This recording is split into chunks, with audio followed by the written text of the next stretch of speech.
Welcome to the Workforce Navigator podcast. I'm Steve McDonald, your host. We've got a super interesting conversation today with Jonathan Doulas. And Jonathan, you're not only the corporate general counsel at Pacific American Fish Company, but that only starts to describe Jonathan. I mean, you've lived in Korea, you speak Korean, you write in Korean, you were nearly drafted into Major League Baseball, you're an accomplished guitar player, dad, you've got a pretty well-rounded background. But what's interesting as well about our conversation today is as a corporate general counsel, you also have had the responsibilities of overseeing HR.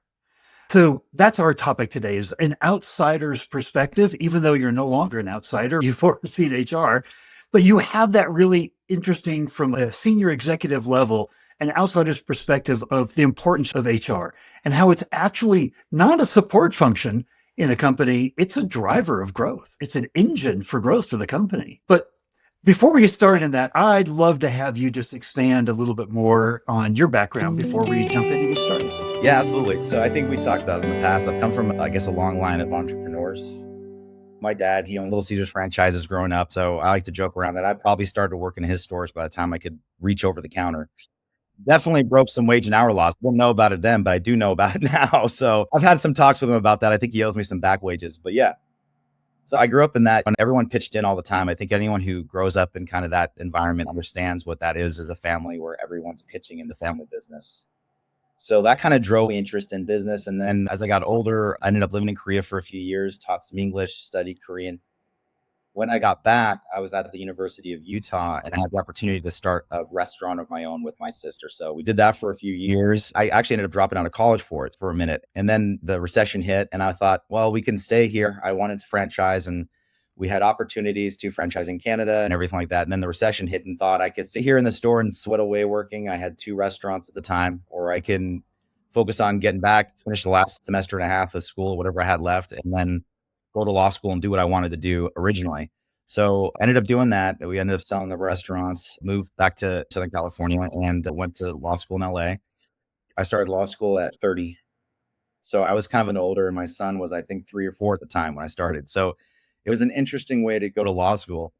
Graduated in 2016. And then I kind of had a weird route to where I am now. I started as a business legal affairs at a telehealth company for a minute, then moved from that. So when I was there, I got a lot of experience in HIPAA and high-tech compliance and telehealth and telemedicine. And then I started consulting in that to help like small dentist clinics to get compliant that way. Like I got familiar with compliance and government programs, state rules and regulations surrounding privacy and data and things like that. Then I moved in. I worked at USC Keck Medical as a contract attorney, reviewing all and negotiating all the contracts coming in for procurement and sourcing. And then from there, I worked a little bit in private practice, doing some employment law. So that was kind of my first foray into EPLI, some wage and hour cases. And then I started working at Alliance. And I started out as corporate counsel there, I think first, and then I got promoted to general counsel and CLO. That was an abatement company, and we were in California and Arizona, like 4 or 5 different other states. That was where I really got in there. It had been purchased by a PE firm, and we did a reorg, a riff, and that was where I guess I loved my CEO from there, Kelly Cams. She's great. I had a great relationship with her, and I guess she saw potential in me to do some other things. Either that or she was really sadistic and thought it would be really funny to give me more work. But I remember coming in one day, she's like, we were going to have HR report to you. And I thought, okay, I had contracts and compliance and M&A and a few other things that were clear departments that were reporting. And I thought, okay, this is interesting. And at the time, I didn't understand what HR was. I thought, oh, well, how hard can that be? Just onboarding, off nations, filling out EDD paperwork, payroll. It was running reports. I didn't understand the scope of HR until I got in there. And at the time, I think we had terminated the director and basically everybody except for I had one HR generalist left and then had to rebuild the HR department. And because of that, I had to get really involved in the blocking and tackling and the everyday HR. But I just wasn't all that familiar with and didn't have an appreciation for. I kind of was like most executives where it's a nebulous thing. I think it sometimes feels like legal does too. So it's familiar in that way where it feels like it's a barrier to some goals or for some C-suite people. I think they have this idea that, whoa, HR is a department to know or legal is a department to know. Our cause, you're like, we want to do this and HR says we can, or we want to fire this person. HR said, well, we can't fire them or we can't do it this way. I had a little bit of that opinion. I just didn't understand. So when I got involved in it, I realized that HR touches pretty much everything in operations, the executive level at Alliance to our crews at the building sites, just everybody, like every technician, all the way up to dealing with benefits for C-suite people. So it really opened my eyes. And that was a thing too. It was like, I didn't realize you had benefits in there, and then managing the onboarding and offboarding process sounds easy. It sounds like, oh, you're just putting information on, start getting somebody's credentials and whatever. But I mean, it's really organizing between all the departments and saying, hey, IT, I need to get this, I need to get their laptop. I need to get their badge. I need to get this. Going to whoever their direct report is and making sure that they understand what the start date is, that they're ready to go, that they're all these things. And then not to mention all the people come in all hours of the day.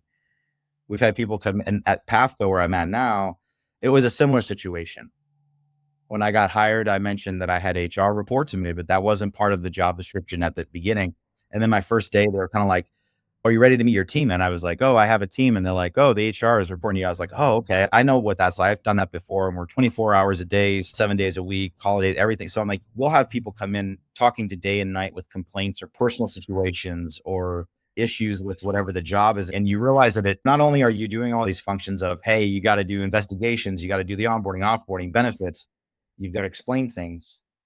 You've got to do a marketing team in some ways, because you're marketing your benefits, you're marketing all these things. You're trying to recruit, you're trying to convert temp employees to possible employees. You're trying to do all these things.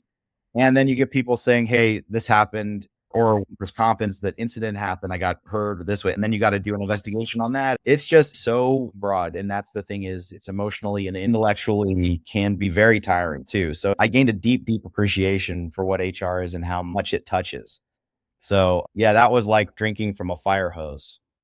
That's what it was like, learning the ins and outs of HR and what the scope really was, and opened my eyes. And then I became an advocate for it, even in the C-suite, where I'd be in meetings or in a boardroom, and same thing. Everyone, they'd start down something that's like, I just don't understand, or what are they actually doing? And I'm like, well, let me tell you what they're actually doing. I love those questions, cause you get it from a CEO or somebody that's kind of like, well, what are they really doing? I'm like, they're therapists, they're admin. I mean, what aren't they doing? I guess you're not doing accounting, but they're having to run reports and payroll and work with accounting very closely. All of it, it touches everything. So yeah, I think it's a little bit misunderstood department. It's an underappreciated department, I think, for sure. I think the people who work in HR, but I think that they definitely deserve a lot more appreciation, but we're going to change that slowly. Well, let me ask you this, because I think you've done a fantastic job of saying completely underappreciated for everything HR does. There's one thing that HR does that I really want your outsider's perspective, which isn't as much an outsider anymore, but you have that perspective, is very often, like you said, underappreciated. HR is treated more like a support department. But you and I, in our previous conversations, have really agreed that no, HR is a critical part of the growth engine of the company. It's directly responsible for working and making sure that the right people to create the right high performance teams are on board and a part of this company. 100%. And I think I mentioned it before too, because in the way that legal is also, like, it's not a lot of CFOs or CEOs will look at it and say, well, HR is a cost center. It doesn't actually produce any revenue.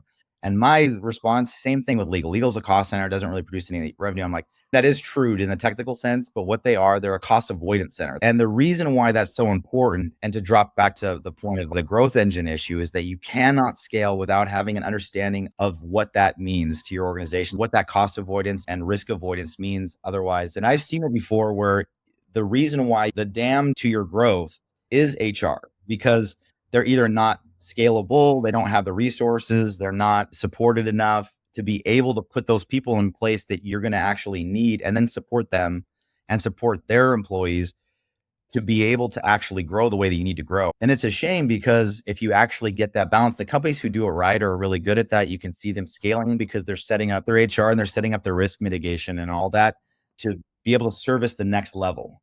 So if you're looking at it as a band-aid to like, well, what do we do just to be able to get by and survive and be compliant? Well, it's not going to be a growth engine for you. We're not looking ahead and saying, okay, well, how do I organize this? How do I get the right people in here so that we can actually scale when we get that acquisition and we acquire another 300 employees or whatever it is, and all this revenue, really merge that into our organization well. And HR is an intro.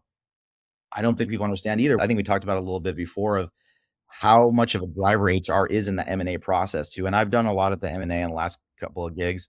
And that HR, if you don't have that right, and I've seen it not right, it'll mess up an integration after the merger or after an acquisition.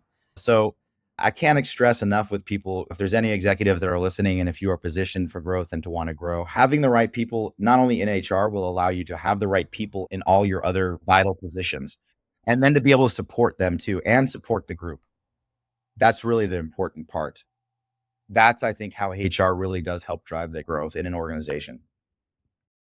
So what you just did is you became a powerful advocate. Your voice through this podcast are things that other HR executives can use to talk to their leadership, to advocate, to get more support. Because we shouldn't be running on the thinnest margin we can to create a team in HR. And that's looking at it as, like you said, a cost center. So tell me a story, if you can, about the impact that you saw. So you mentioned actually impact in a mergers and acquisitions environment. What are some of the things that you've seen that you've been a part of now that you would have said, I never would have seen that impact before if I wasn't on kind of the inside track? So I think one of a good example of that was when I first started my last position, like literally 3 days before I think they closed on this acquisition. And it was about a week or two before the CEO calls me and she goes, "Hey, John, I need you on this phone call. I want to see what the risk profile is here, the integration after the acquisition closed."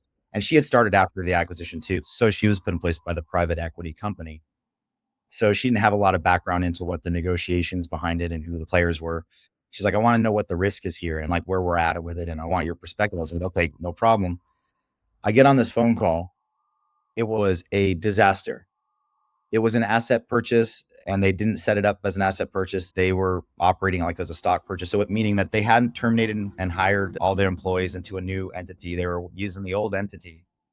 They were using the old payroll, all the things they hadn't integrated, anything hadn't moved, all the things you're supposed to do when you have an asset purchase. The original owner is the founder. He was upset, obviously. Our people on our side were frustrated too because they didn't quite understand what was going on either, cause it hadn't really been communicated well.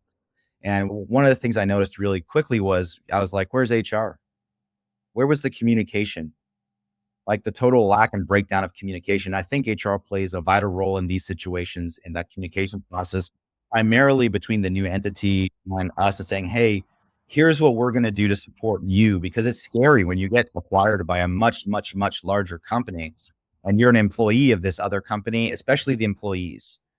Most of these acquisitions are because either they're trying to get into a market, they're trying to acquire customers. They're In order to protect that and do that, you got to make sure those employees, especially the ones that control those accounts, you got to make sure that they're communicated with appropriately, that they feel like they've been heard, they feel like they're supported, they feel like they're not going to get bobbled up in this massive other organization. So one of the things I said immediately, I was like, whatever this meeting is, we've got to make sure that we're communicating appropriately. People are taking responsibility for their own action items until I was able to try to get our HR involved.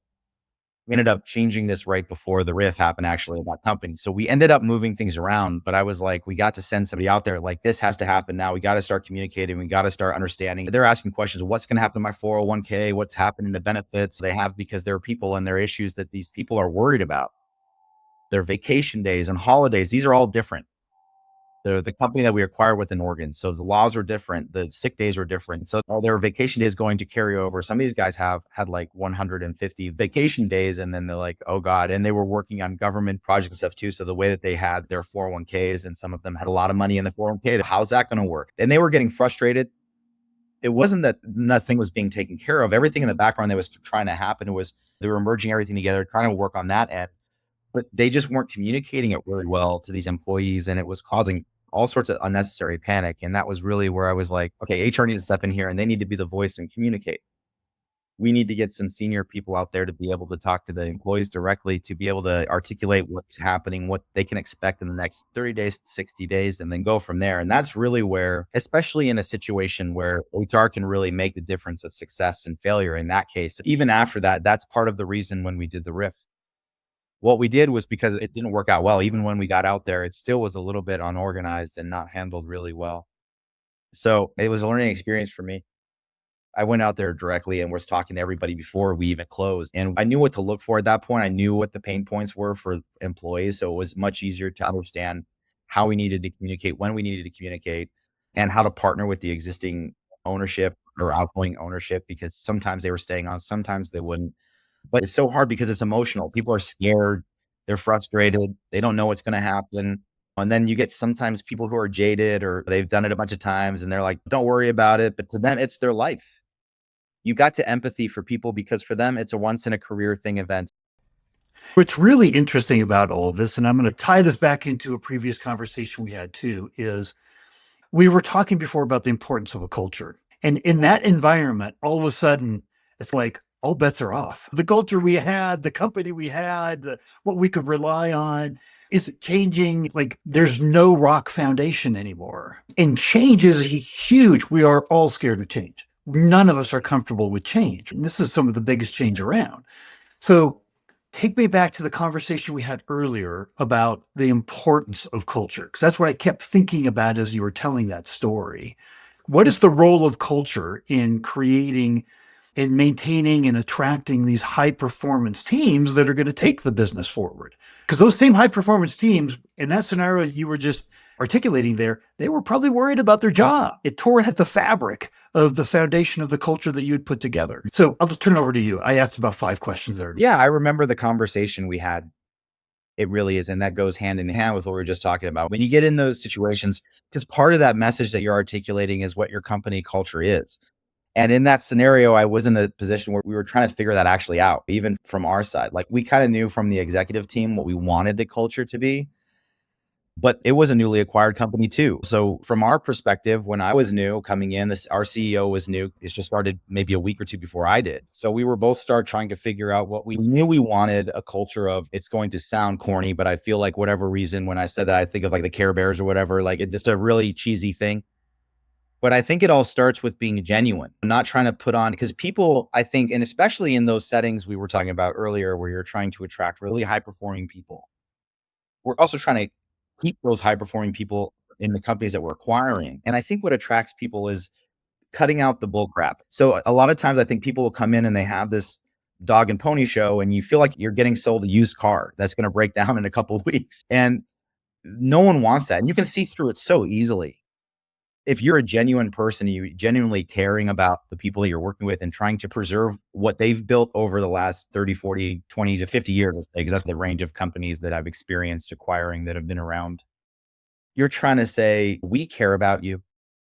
We care about your company and we care about the culture that's been created for years. And we want to integrate the best parts of that into our company too. And to mean that, not to lip service, that's easy to do, but it's also really hard because sometimes some of the things that they find value in and they think, hey, we do this better than anybody. And you're like, yeah, but can you scale that? Sometimes there's an issue with scaling too, because they'll do things that small companies do and they think it's great. It's the only way it works and it's the best way it works. It's the most efficient way.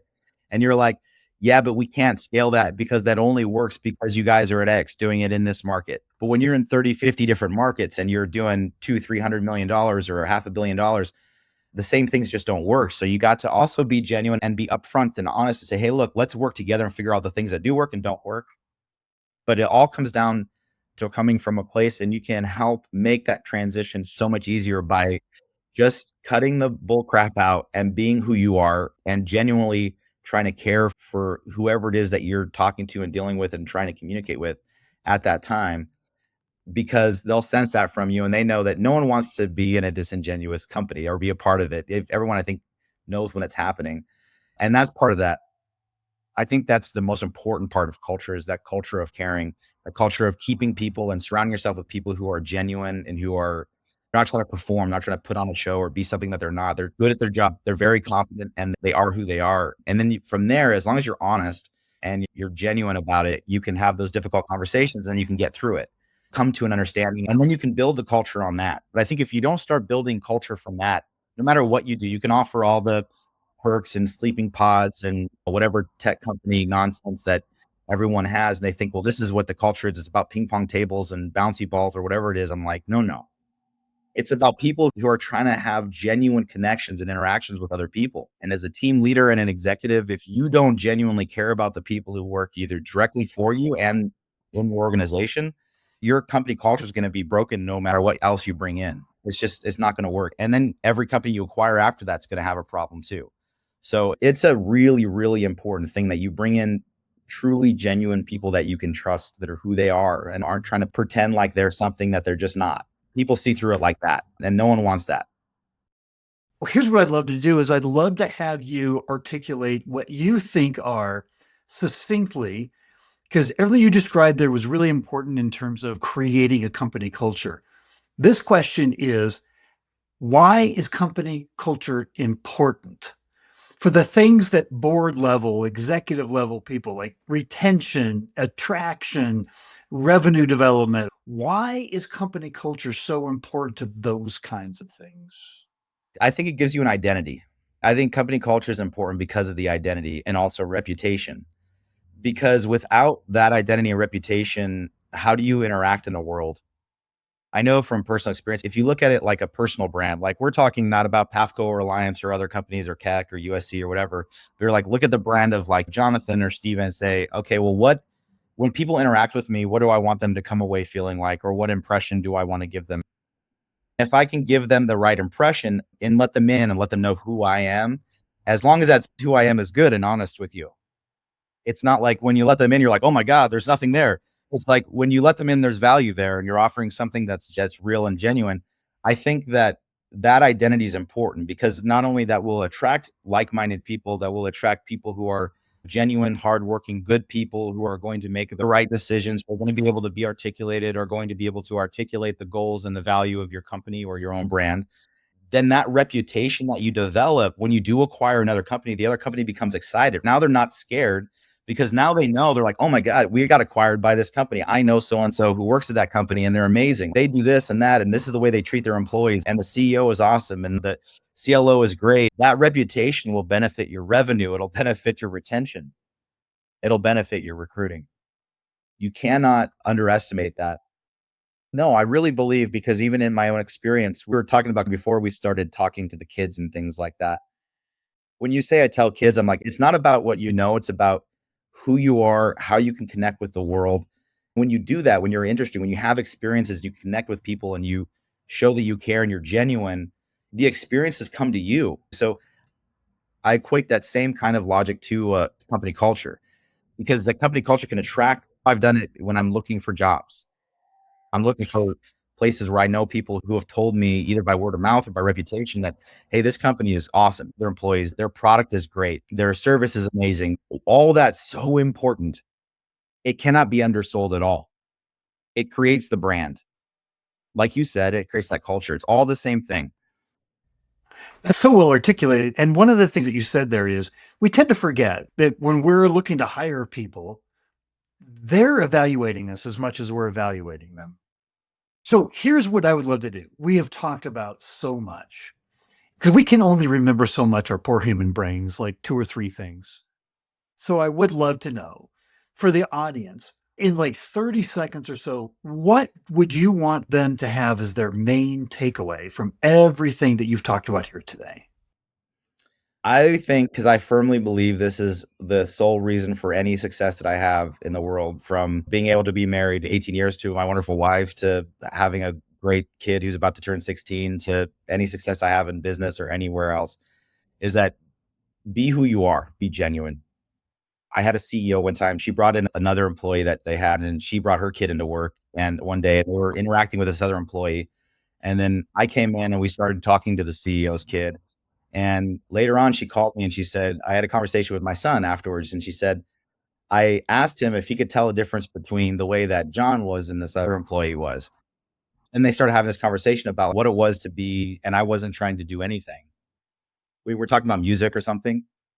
I can't remember what we were talking about. And she told me, you are who you are. And that genuine caring and wanting to make connections and not trying to put on any kind of facade about whatever is so attractive to just people. And it makes a difference in that interaction where you really made her son feel like I cared about him. And we were talking. I'm like, well, I did. I wasn't trying to put on a show for Leo's kid. I was like, I genuinely care. Now I've known her for a long time. I really, really love her like an older sister. And she said, look at this other person. And she said, he was totally trying. It was not genuine. It was a used car salesman. And she's like, do you see the difference in that? She's like, these are people you want to have in your life and want to not just work with, but just have in your life. These are people you want to avoid. And that made me think for a long time because I was like, oh man, when we had the interaction, it was just a conversation.